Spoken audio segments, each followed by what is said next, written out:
Consumer expectations have never been higher. But with the evolving economic and competitive pressures, it's getting harder for brands to deliver the kind of consistent, compelling experiences that keep customers loyal. Can operations and facilities leaders find ways to meet these demands while growing their footprint and ultimately drive revenue? Let's find out. Welcome to Elevating Brick and Mortar, a show that discusses the crucial role that facilities, construction, and operations play in designing and delivering a compelling customer experience. Hello, everyone. Welcome to Elevating Brick and Mortar. Thank you for joining us. I'm here today with Dave Tarantelli, VP of Systems at Citizens. Dave, welcome. Thank you for being here. Yeah, thanks for having me, Sid. So Dave, for folks in our audience who might not be familiar with Citizens, can you tell us a little bit more about what Citizens is and what do you do there? Yeah, Citizens recently rebranded, actually. We were Citizens Bank and our parent company, Citizens Financial Group. We're one of the nation's oldest and largest banks, actually. So pretty neat. Based right here in Providence, Rhode Island. We do a mix of business. So one of the reasons for rebranding, right? We're not just a bank. We do commercial banking, retail banking. We have a private bank, but we like that, make sure we service our customers full cycle. So like every bit of their life, we want to be there to support their needs. There you go. On the retail side, on the retail banking location counts, like where are you present and how many locations do you have? Yeah, we have about 1,000 retail locations, and Wow. currently we're in about 14 states. It's mostly Northeast. We do have some locations in Michigan and Ohio, and then we just move across East and pretty much that whole East Coast, Northeast anyways, we have a presence. Got it. So I want to dig in more into Citizens, but before that, I'd love to talk about you and your journey. Would love to understand what are you responsible for now at Citizens, but how did you get here? Yeah, it's a wild ride, right? So the whole corporate world, super new to me. Though I've been here 10 years now. Before that, I have done landscaping. I was an electrician in the union here in Rhode Island for 15 years. So I've done a whole bunch of stuff. It was really, the market took a downturn, and I was looking for something new and decided, hey, Citizens had this open job for HVAC programming, which I had already done as an electrician. So I decided, what the heck, right? Take my shot. Applied for the job. I met with the hiring manager, and we clicked. And he was an electrician as well, so he's actually a local inspector for a local municipality. So him and I sort of crossed paths a little bit, but we're familiar with all the same people, and it was great. It was a great start. I started working in what we call the control center. So we monitor and program all our own HVAC. So heating, cooling. We even do generators, lighting, all that stuff remotely. But we do the programming in house.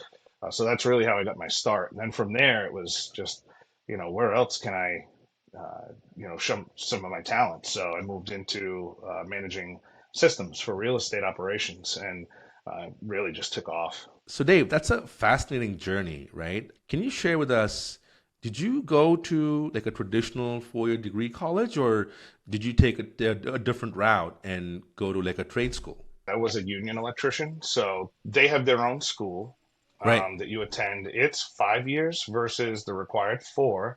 And that fifth year, they actually send you to our local college to do some certification courses. We did instrumentation and some other things.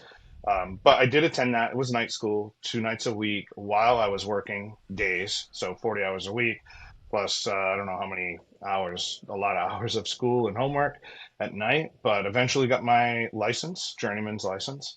From there, I didn't stop. I've always been kind of curious. So, what other certifications can I get and how can I make myself more valuable as an electrician? So, learn teledata stuff, get certified in fiber optic terminations. And I had a knack for troubleshooting and reading schematics and things like that. So I very quickly made my way through, up to really troubleshooting technician. I was sent out on those more difficult calls. It was really interesting. I learned lots of different programming. So it was a really good, foot in the door when I went to Citizens. But yeah, I didn't do a traditional 4-year college or any of that stuff. And I'm still curious. So, I get the Citizens, and there was definitely things I didn't know. Use the Google, as they say, right? I watched a lot of YouTube. I did a lot of those like all you can eat subscription packages. So I tried out a couple different ones where you pay a monthly fee and then you could take as many trainings as you want and all that good stuff. So basically, targeted learning. I was introduced with a task and immediately went to learn how to do that thing. And that's really how I've learned over the years. I've never been really good at just sitting in college and learning theoretical knowledge. To me, it doesn't, I don't know, it just doesn't get me excited about what I'm learning because I can't apply it. So I typically like when I'm presented with a challenge and then I learn how to tackle that challenge. And I actually learn better when I'm doing that because I'm actually able to apply it as I go. But that's all I've done. You were able to use all those skills to grow into the role that you have today. So I commend you on that and congratulations. And I think more folks need to hear about your story because it kind of just proves that there's a need for skilled labor. And just because, you're in the skilled trades does not mean that that's the only path. You can be anything you want, right? So thank you for sharing that. In your role today at Citizens, can you share about what you and your team are responsible for and then where you'd eventually like to be? Yeah, so even that's been an interesting journey. Um, you know, I hear this from a lot of folks where in that real estate world, so that's, the world I live in, real estate operations, it's very siloed. Specific teams working on specific things. Right. And I think that's very dangerous. And we were definitely that way. When I started, it was very much that way. So where did I start, right? I moved out of the control center and I started managing our work order system, which is a beast of a system, right? It's your day to day everything in real estate operations. Yeah. Things are broke, the work orders come in, you have to go fix them, right? All of our planned maintenance in that tool, asset management, everything is there. But what's not there? Project management, capital planning, all those other pieces, lease management that aren't, Hmm. connected, they're disconnected. What did we run into? Things like, our, we call it our BAU, like team basically doing small projects. Going to a branch, carpet needs replacement. Great. We'll do that. It's a BAU task. We won't involve our projects team. Here's the problem. They didn't know that a project was slated maybe a couple months down the road for a complete renovation. So That's now, right. you're spending money on replacing carpet when it's going to be replaced in a few months. So I immediately saw things like this starting to happen, and I started to put the puzzle pieces together and talking to different teams, and you try to gauge their appetite for maybe a new system, right? We weren't using a system to manage projects. Leases was managed by a third party, stuff like that. Capital planning, we weren't doing at all. So I first attacked it from a project standpoint. So that's probably, where we're going to get the biggest bang for our buck. So we implemented project management software. And from there, there's many different teams that do different types of projects. So we started with a small team, implement, see how it goes, and then we rolled out team after team after team. And actually this year we just implemented our largest team in that tool. And it's been fantastic. And what does that do? It breaks down all those silos. So now you have a team that's in charge of your day to day. They can log into that tool and see what projects are either currently planned or planned for the future. If you're a new facility manager or someone in the field, and you want to see what projects have we done in the past, maybe you need to maintain some of those things we already did. You can kind of gauge like what type of work has been done. So, we were able to break down some of those silos by putting those pieces together. And so currently, we actually have lease management, our project management, our capital planning, our space management, and work order management all under one roof. It's all under my team, which started out as just me. It's now a team of four, thankfully, because it is a lot of work. And I think a lot of companies they kind of struggle in the real estate operations world with, well, that's an IT function. And it is. The problem is IT never wants to take that on. And if they do, they don't do a great job because they don't know the business. So we're kind of hybrid where we can do the IT work, but we know the Yeah. business. And I think Right. honestly, my untraditional, lead in to where I am actually helps me a lot. And Yeah. I would say that it's probably where everyone should start because now I was the guy in the field that we're sending work orders to, right? I saw that stuff. Project management, well, I've been on big projects, I've seen how that works. So I have a real world, I could see how it was applied instead of this Yeah. like theory. Hey, I went to college and now I'm running this piece of software, but I have no idea how it actually works in practice. So I have all that background. So I was able, to build trust with all the teams that I was slowly introducing into our software. Like, hey, listen, we did it with a small team. Don't take my word for it. Go ask them. Next thing you know, they're banging on our door. Hey, we'd like to do our process in that tool too. So it's really, it's been a long journey. Like I said, I've been here 10 years and it didn't happen overnight. Um, every couple of years, we're doing something new, and it's just because word of mouth, we're doing a great job, things are more efficient. That gets out. People see it, they realize it, they want a piece of the puzzle too. So. Yeah, that's phenomenal. I mean, Dave, that's spot on in terms of what challenges exist in the industry. How do you kind of connect and break those silos so that information, decision making, it is all done keeping the broader, bigger picture in mind. How did you start? Like, where did you start when you identified this as a problem?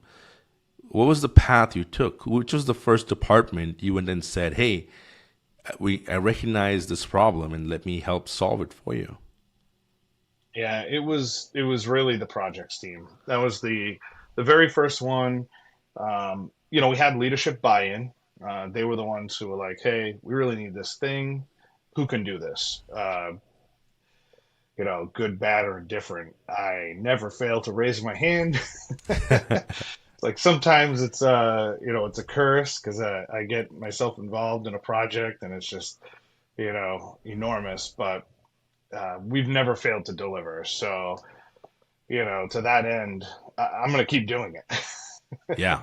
Someone has an issue, I'm right there, and I have a great team, and everyone on my team has a different background. So I have a guy that's, you know, he is the nerd. When you say nerd, he's the guy that you can envision, right? I have a guy that spent 17 years in the Navy, and then I have a guy who just did IT work, helping people with their laptops and, as simple as, hey, I don't know how to reset my password stuff. So between those three guys and myself, we were literally ready to take on any challenge. And, you know, just starting small, like I did with the projects team, with a very small projects team, showing that, here's what we can do, here's our capability. And like I said, don't trust what I'm saying. Like, we can show you the evidence. Go talk to that team.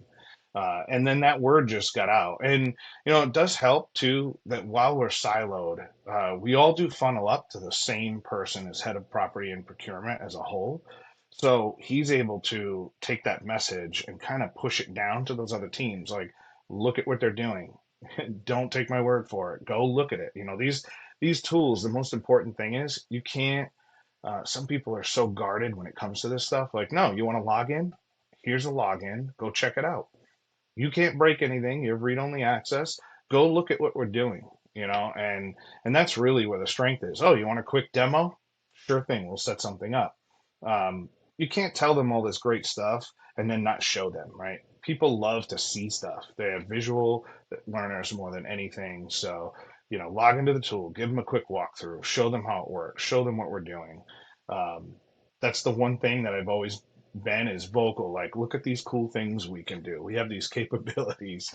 Uh, you have to show people. If you keep everything so guarded, like, no, you can't get a login to this tool or that, Yeah. they're not going to trust you.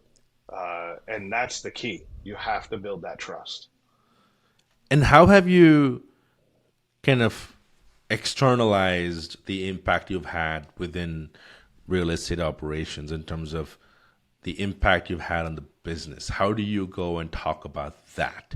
Because within real estate operations, you've solved for these disconnected functions or that are in silos, and now I presume like workflows are connected, information is flowing through better.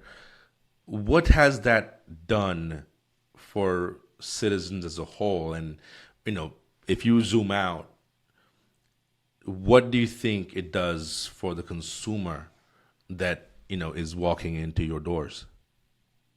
Yeah, I think the easiest way to visualize that piece is through our capital planning tool.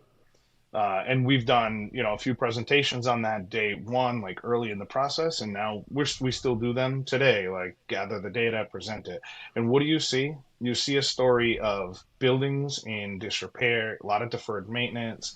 We didn't Right. have a great planned maintenance program, so a lot of the work was reactive, and reactive work stinks because you can't schedule around it. If people are on PTO, now you're scrambling to find people to fill those voids, and you don't get stuff done, and then that's just compounding with other reactive work. So we developed a strong planned maintenance program to lower that reactive work coming in. And then we started using our money in the right places. So with the capital planning tool, you're able to really see, all right, where's the biggest bang for my buck, right? Is that if I fix this thing, like, you know, what is that going to do to my FCI, right? Facility Condition Index. Love that. So if we fix like 10 things versus that one big thing, right? How does it impact what the customer sees, what that score is, the condition of the overall condition of the building? So we started using that tool to really pick at the things that mattered to us. And, we really, really refined what FCI means to us. So things that maybe don't affect customer appeal, that um, when you look, right, that brand you see when you drive by, you're going to choose one bank over another. So we really focused on those items, and then drove our FCI down, and we communicated the FCI to leadership so that we could get more money to do the things we needed to do to bring the condition of those facilities up. Now, conversely, we used FCI also communicating that and saying, hey, listen, there's just too much work to do here. There's just too much. We let it fall behind for way too long. But our lease is up in a couple of years. So Right. let's just, leave it status quo, repair it we have to, and then we're just going to let it go and we'll move into something newer. And so, that affects, customer appeal. We're opening new, nicer branches by getting rid of those bad ones, but we would have never known which ones to get rid of or what to fix if we didn't have Yeah. software, if we didn't have that data, right? So we're all about data-driven decisions. And when I started here 10 years ago, we didn't have any data. We had zero. We had a lot of reactive work, and that's it. And we had a lot of third-party vendors telling us, oh no, this is great. Everything looks good. Why? They were also the ones doing the work. Yeah. So Yeah. when you insource all that stuff, now you have, insourced people doing the work, a different team of people QCing it, and different team facility managers, overlooking the QC guys and everything else. You have all that. Uh, People care because they have skin in the game. They work for the company. They want the company to do well. It's been a great story. But really, it's all about the software. We're using, software to drive decisions on where to do planned maintenance by pulling reports on reactive work. Hey, what are the things we have problems with the most? Oh, door hardware? Great. Let's develop a planned maintenance program around door hardware. Now we almost get no reactive door hardware requests. And just keep building that out, and then do our facility condition surveys, and then develop a program, on the capital side, what to fix, where to fix it, when to fix it. And it's really developed, a really solid brand across the portfolio. You mentioned you went in source. I mean, so did that journey start because now you had access to better information, and it came from a place where the data showed that you could service your locations better by just having a hybrid program or in-house techs? Yeah, we actually started insourcing with our work order management software. It was the very first thing we insourced in Okay. 2014. And from there, we just expanded. So we did the software, then we did the facilities call center, Hmm. which takes all the calls from our colleagues. If they don't, Right.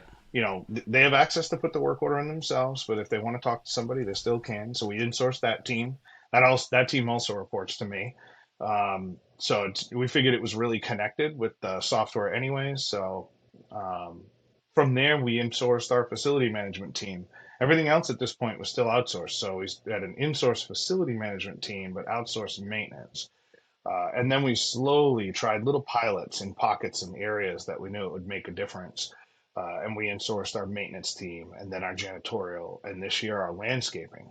And so we have this full in-source program. I think the only thing we don't do is like HVAC due to different licensing requirements, and we don't do snow removal. But a lot of our other stuff is all in-sourced. And right away, the biggest thing we noticed is, all right, maybe you save a few bucks, right? That's fantastic. Everybody wants to save money, but your quality goes up. It goes up leaps and bounds because the people doing the work actually care. They're making meaningful relationships with the people in our facilities, and they have to go there every day, so they don't want someone at the facility, you know maybe not saying the nicest things, right? So they're trying harder, plus it's the brand they represent anyway. So like I said before, it's that skin in the game, right? They care that this place looks great, functions well, and we just get a better product overall. I mean, it is night and day. You really can't compare it. And again, we don't take anything. We don't assume anything. It's all data, and we do have surveys that go out every time work orders closed. And what I could tell you that when we run reports on that data, which we do quarterly, Hmm. anytime we have a vendor completing those requests, typically the surveys are not nearly as good as the responses we get from the in-house staff. It's always the survey responses are calling out techs by name. They're doing a Hmm. great job. Thanks for the great job. It's really, really cool to see, especially when you have that data to look at. That's fascinating. So, what has been your relationship with operations that are the folks that are in the bank and running your retail banking sites? How has that changed your relationship with them? What is your promise in terms of your service delivery to them, and what have you found that they have come to expect of you, your team, and all the functions you support? Yeah, I mean, excellence, right? That's what they just know to expect, that if we don't know how to do something, we will figure it out, we will get it done. And that is being driven from the top down. One of the big mantras is, if you're posed a question by someone, absolutely do not just shove them off and say, "Oh yeah, contact this other team, they handle that stuff." Your job is to figure it out, even if you have to contact that other team, and get it done. So that person that contacted you doesn't have to take another step, right? Their job is to be there for our customers. Our job is to be there for them. So if they're contacting us, and sometimes I'm not going to lie, we have folks call our service center. They don't have a question about facilities at all. They have a different question, but they know that we can somehow, some way, get them to the answer. Even if we're not directly solving the issue, we know who to contact, and we can get the ball rolling. So it really is a great reputation that we've built. And I can't take all the credit. Like I said, this is being pushed from the top down, which I feel is very important. If you don't have that kind of support, it's really hard to get these types of things Yeah, done. Um, you need that buy-in. 100%, especially if it's cross functional, right?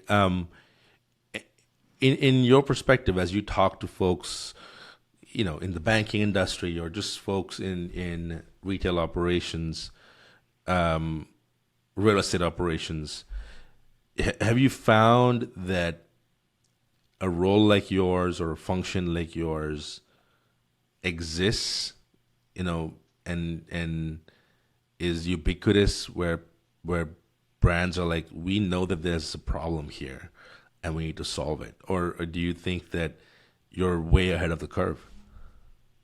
And I find it to be more rare, Yeah. talking to, and not even in my industry, right? In different industries, it's still rare.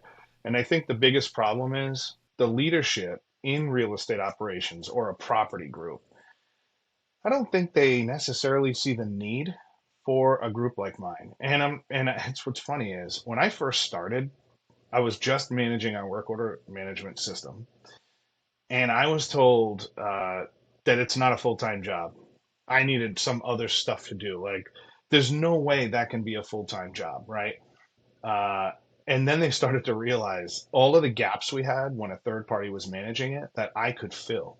And it quickly became, you need a team because you can't do all this work alone. So I think it's really hard. Like, people just don't, when they think of real estate operations or a property management group, they're not thinking about that underlying software component, which is relatively new. When I was an electrician, everything was on paper. I got paperwork orders hand scribbled by somebody in the office. I would scribble my notes back on them and hand them back into the office. Heck, even my time card at the end of the week was done on paper. So, I mean, that was only, 10, 12 years ago. And now we have mobile apps to do all this stuff that put the power of a computer in your hand. So I think, some folks are just slow to realize that technology is a part of what we do. It has to be, it's going to be even more so going forward. And you need a group to manage this stuff who's connected to the data and connected to the work. So that's the big thing. You can't hand this stuff off to somebody who doesn't know any better. A good example is we have a huge suite of dashboards that display all this data so we can make real time decisions or near real time decisions on what we're doing. And not long ago, an IT person was the person who used to build those for us. I would provide them with basically a statement of work, and it was a citizen's colleague, but not in our group in IT, and they would build it out. They'd build out the automation to grab the data from the various tools and put together a pretty dashboard. The problem is they will almost never write the first like 5 iterations because they didn't know exactly how the different pieces of data were connected to the other pieces of data. So they would join these things together how they thought, but they didn't really know what any of it meant. And that's the problem. So my team took that over not long ago. And now you have someone who not only knows how to do the code, write all the code to make these things happen, right? Write the automations, create those dashboards, but they also know what's going on. They know how each piece of data relates to each other in the different systems because we're part of that team, right? Yeah. So I think it is important. I think that not a lot of folks think it's important. Uh, I don't know. Hopefully they'll get there soon. Maybe they'll watch this episode and they'll be like,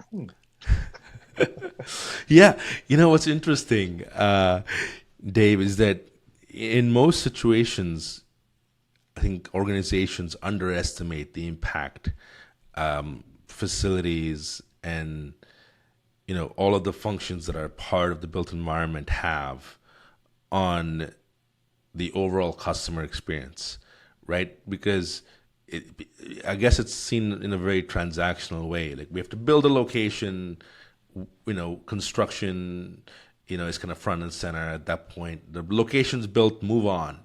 Now it's like if something breaks, we think of facilities, and apart from that, like it's not really thought of, as part of the equation necessarily in terms of delivering on a particular brand promise.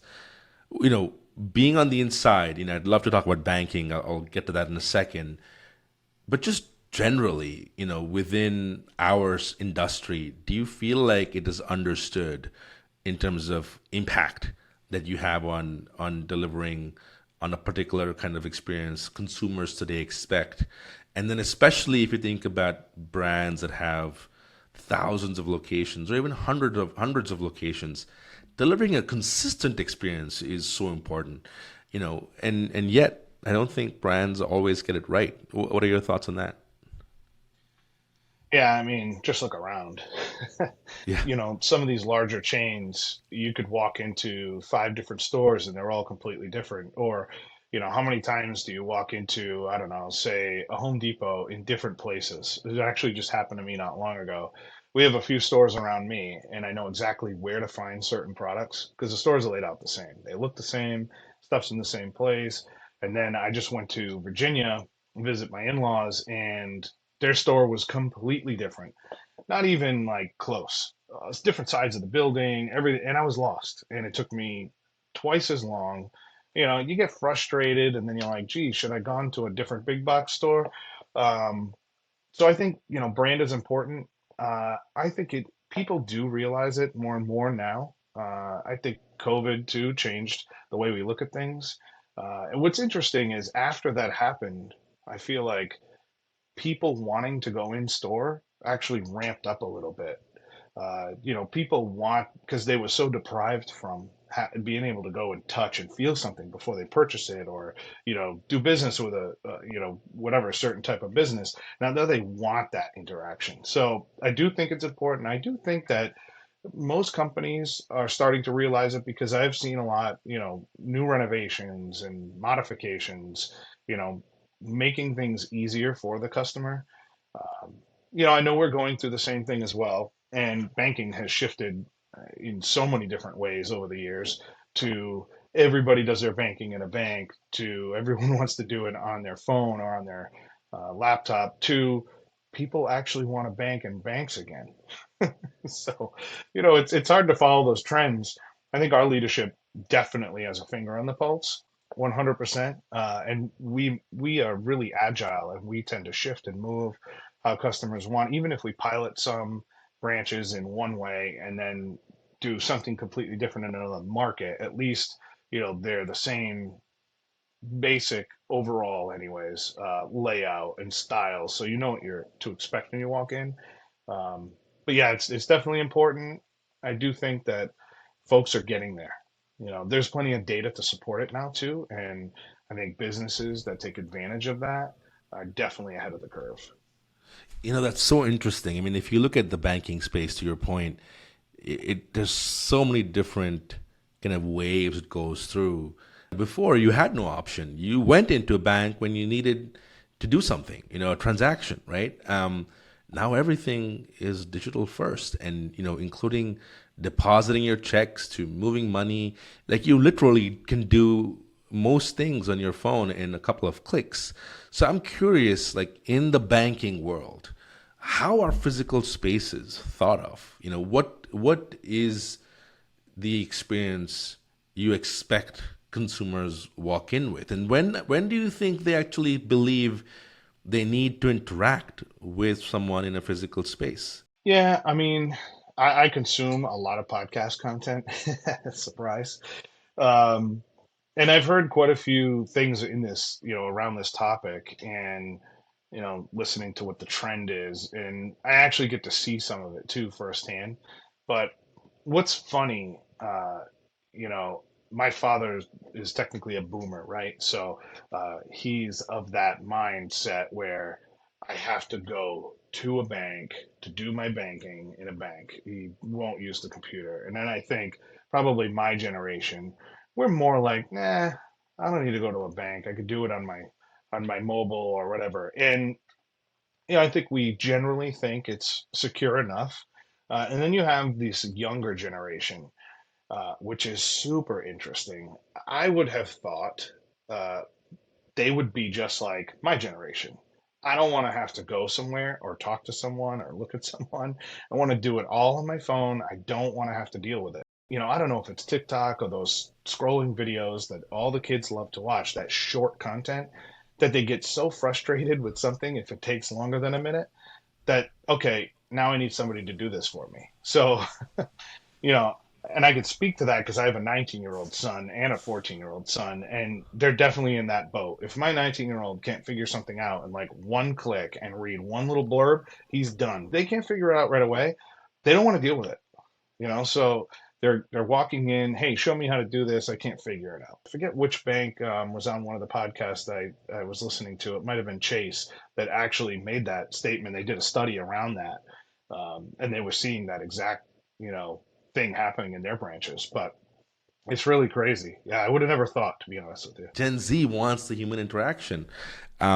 It's pretty fascinating to hear that same trend transcends into banking as well. If you look at your physical spaces and you're relying so much on your in-house techs to deliver a great experience and to ensure that you're delivering service to your operators, that now have very high expectations. How are you dealing with the challenge of the labor shortage? Because skilled trades is seeing a massive dearth of talent. And I think this is a problem that stems back a few years again, which is what we were talking about earlier.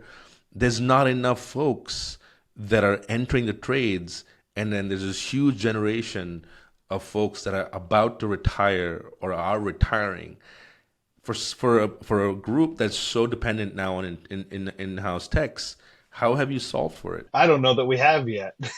Okay, yeah, Um, no, I think the approach we are taking though is training. And the name is escaping me right now, but you have definitely had the company and CEO on as a guest.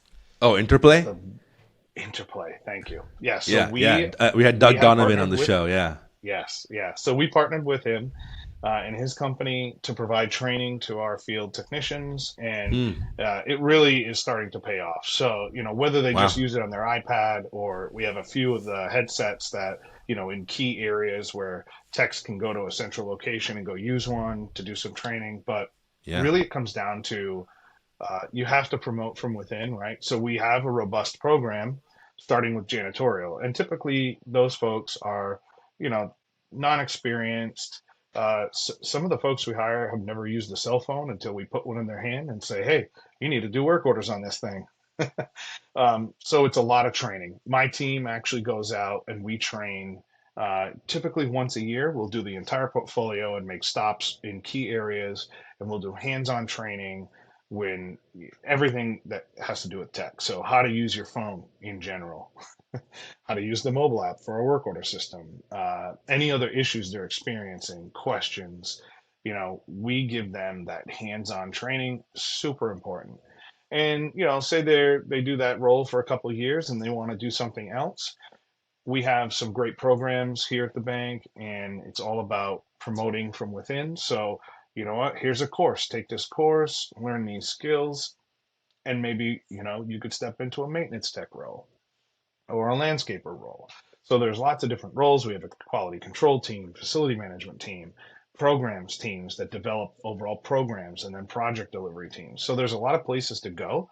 And I think the way we've solved is, you just take those guys that come in and, maybe they like I said, they start out just cleaning branches and they want to develop their career. So, I mean, right now that's where we're at. Because like you said, I think, it is very, very difficult to hire, skilled labor. Even when I was exiting the electrical trades, Yeah. there were very few apprentices. They just don't want to do that work. It's really hard work. If it's 100 degrees out, you're working in 100-degree heat. If it's zero out, you better bundle up. And people don't want that. So, maybe they are going to get that 4-year education and they want an office job. So and it's worse now. I mean, I'm getting postcards from my union hall like, "Hey, come back. Wow. We just signed this great new package, and here's the new pay rates and stuff like that." So you could tell if they're spending money on mailers that, they're hurting. So I don't know. I think we need to do our job as employers. If we're in that space, then we need to train our staff and train them up.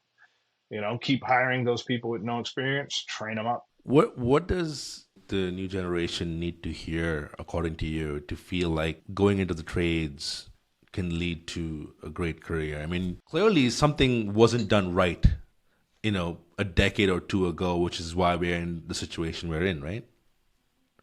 Yeah, it's funny.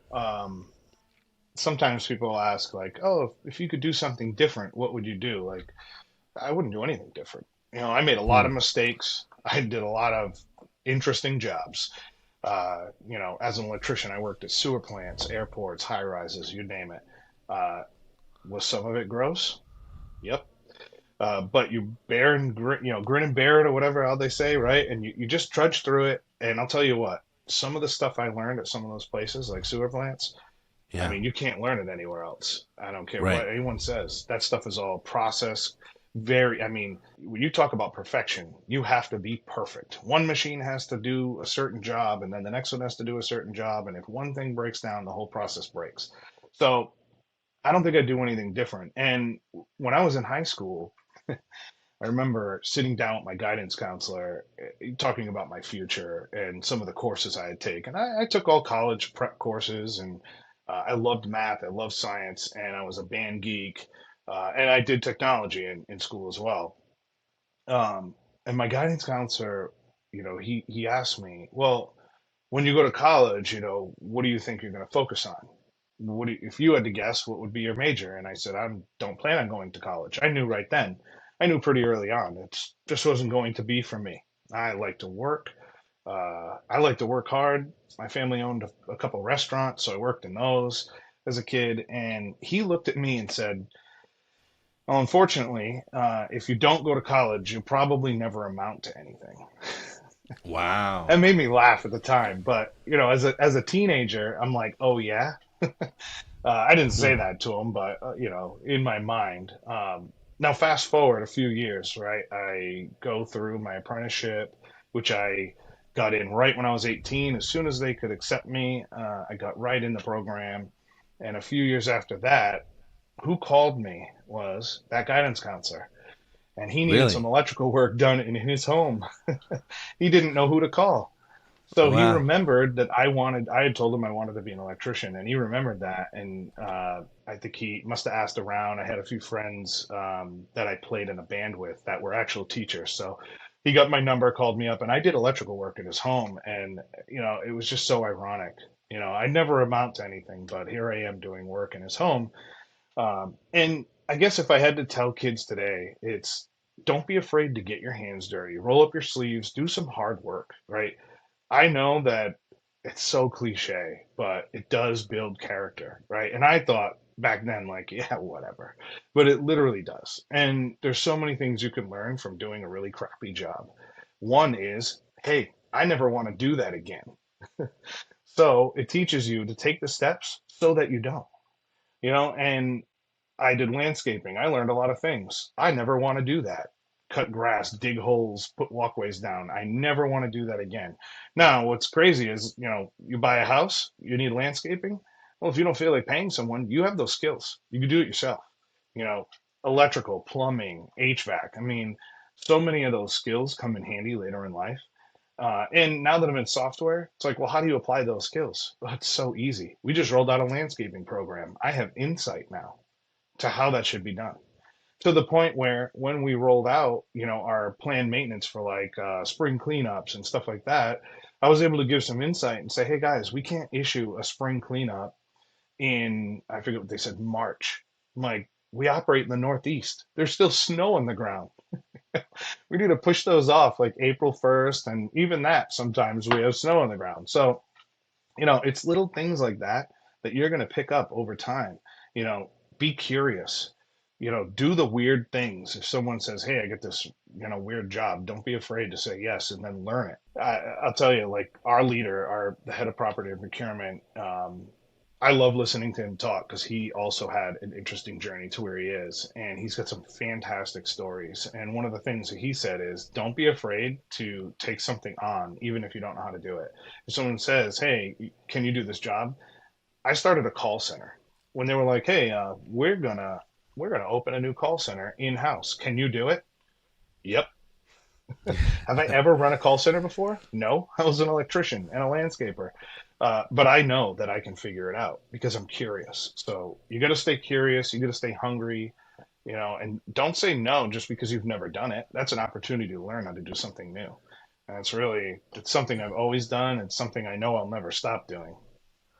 There you go. I love that. Yeah, I believe Richard Branson also said, right?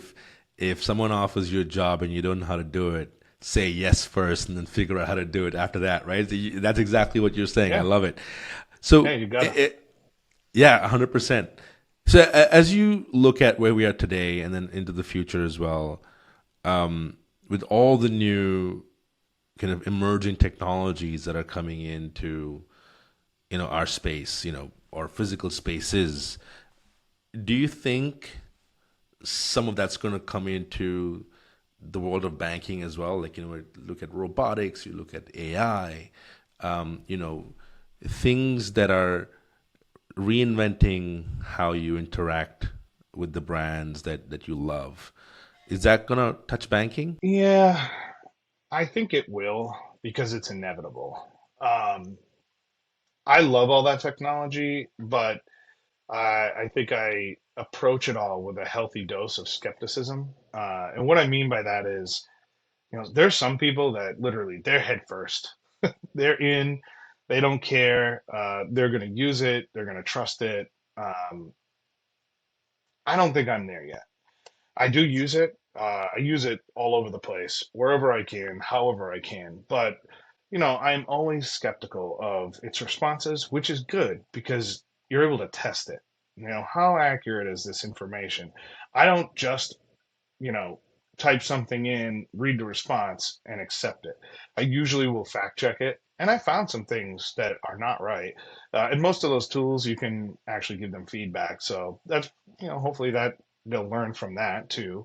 Uh, I think it will touch banking. I think right now it's all about trust, right? There's not a lot of trust around these tools, especially when it comes to your personal details. What does it know about me? How much? And and once it knows it, can it ever unknow it? And then once it learned it, who else learned it? I don't know. I think that we're a long ways off from some of the really cool stuff it can do because of that trust aspect. But I think that there are ways to leverage it that maybe don't have to interact with a person's personal information. Can a company use it like ours to develop code easier if someone's developing something new? Hey, help me write this line of code. Yeah, I think we can use it in that way. If we have a giant database of information and we need to surface something quickly, I think it does a really good job at that, even today. Instead of scouring through hundreds of articles and reading them and coming up with your own summary, I think it does a decent job at summarizing some of that stuff, especially if you're able to build your own and not rely on some of the mass available products. So it's really geared towards your business. I think that's a really great use case. But I'm not sure. Some of the other ones I've heard people talk about in banking, they even have me scared a little bit.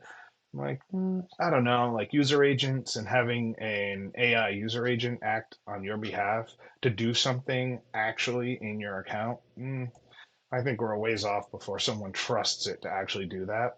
Undoubtedly, they can be used in a lot of other small ways to improve what we're doing. And, I hear a lot of people like, oh, it's going to replace all your jobs. You guys are system guys, you're IT guys. It's going to replace you guys. Like, it won't replace an electrician, but it'll definitely That's replace right. an IT guy. But you know what? I think the people saying that, and I actually had some conversations recently with family when I visited family down in Virginia, and they're saying all these things, right? It's going to replace you. It's going to replace you. I think those folks haven't actually used any of these products yet, That's right. because That's as right. soon as you do, you learn really quickly that if you don't know how to prompt these things, they don't work. Um, they're junk if you can't prompt it correctly. So, when people learn how to prompt them better, um, and you have to really feed that information in and be very specific. I think until we all learn how to do that, I think they're a great tool for us to use. I don't think they're ever going to replace us, honestly. There's just so many things, inferences and other things that humans can do that a machine can't.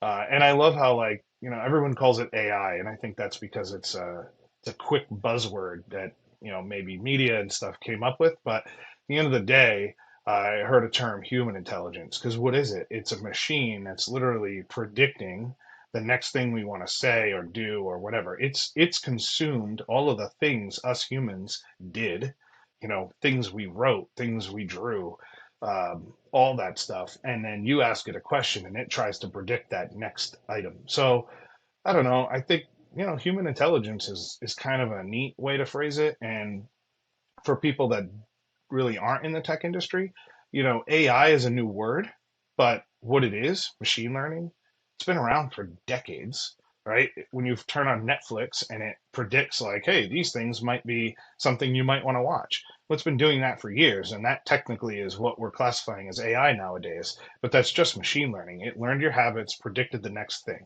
right? So I think they're great tools. I think we will see it. I know that some banks are already doing it.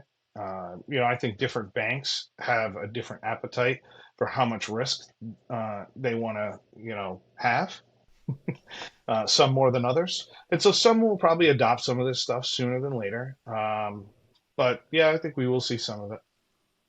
Yeah, it's definitely interesting, right? I mean, to your point, like, machine learning AI has been around for a long time. It's just, I think, in the recent couple of years, it's become more accessible to to folks. It's been, it kind of got democratized, right? And so, tools like ChatGPT, you know, where you can actually use prompt engineering to do simple tasks has become more normal than it has ever been, right? So it'll be interesting to see how that kind of makes its way into all industries. And of course, the banking world is definitely a lot more sensitive because there's a lot of money involved in personal information and all that good stuff. So yeah, it'll definitely be interesting to see how the future plays out. As you look at someone being in the real estate world and this convergence of real estate and technology, as you look at how brands in general are going to interact with their consumers, what do you think they need to think of? What does the consumer of the future look like in your view? I don't know that it's going to change all that much. It's a huge cycle. In the town I live in, Yeah. we went from mom and pop shops, everything privately owned, to chains, just these big chains everywhere, to now where I think the only chain in my whole town is a Dunkin' Donuts and a McDonald's, right? Everything is, again, all family owned, small business. And so, why is that? It's because of the consumer, obviously. They're driving that, right? If they don't shop at the big box stores, they end up leaving town and, something new crops up. And if that business does well, it stays. So, it's definitely a cycle. I think that, you know, as things evolve, for a while, probably the next quite a few years, there's going to be this big push for that in store. People want to go in, they want to touch and feel stuff. Yeah. But like anything else, it's probably going to fade off again, and we'll see that push for, more digitization, which, I don't think that'll slow down either. I think there'll be a healthy balance between both. And I think when that happens, it's important to make sure that, your digital brand matches your physical brand.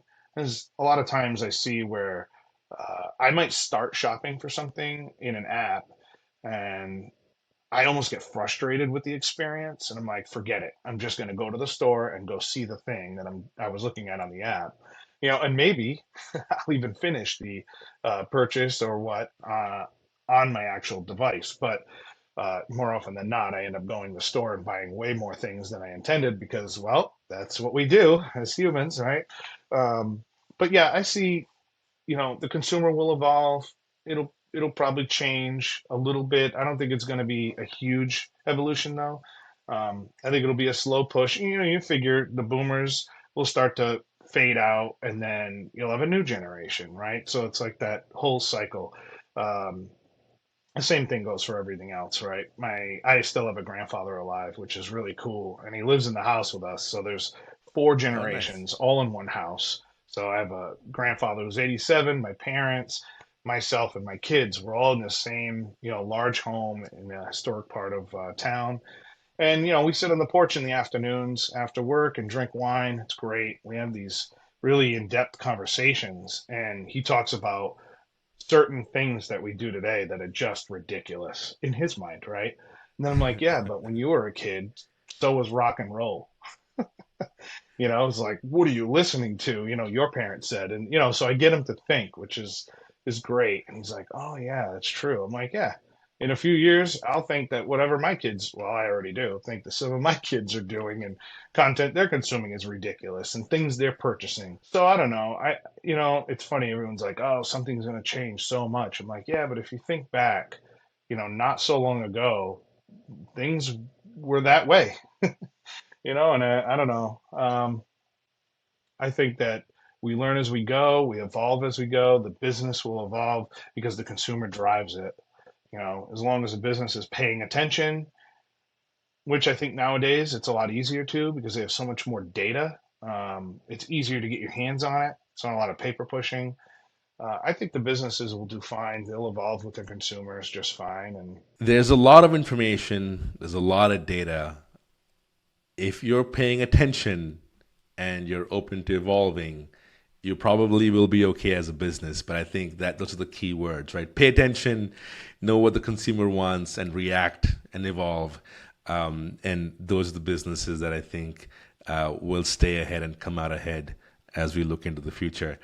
Dave, I've really thoroughly enjoyed this conversation. For folks in our audience who want to find you, where can they look you up? Best bet is LinkedIn. If you just search for my name, it's pretty unique. David Tarantelli. Have a banner in case there's more than one. It says PVD. I'm based in the Providence area. So, yeah. With that, I would really like to thank you again for being on the show. I thoroughly enjoyed our conversation. And for all those in our audience, thank you for joining us. And we'll see you on the next episode of Elevating Brick and Mortar. I hope you enjoyed this conversation with Dave Tarantelli, VP of Systems at Citizens. We all recognize that within the built environment, there are multiple functions that all at a very high level serve a singular purpose: to plan for, build, maintain, and operate the physical built environment. And yet these functions today operate in silos, which creates waste and is not really conducive to informed decision making. Dave and the leadership team at Citizens are way ahead of the curve in solving for this, and they're already making a big positive impact. We also talked about the future and how the consumer of today and tomorrow will tell you what resonates with them. All you have to do as a business is pay attention and be ready to evolve. With that, I'm your host, Sid Shetty, and I'll see you on the next episode of Elevating Brick and Mortar. Operations and facilities teams across industries rely on ServiceChannel to ensure that their locations provide the best possible guest experience. Keep customers coming back by lowering downtime and raising your brand standards. Visit ServiceChannel.com to learn more.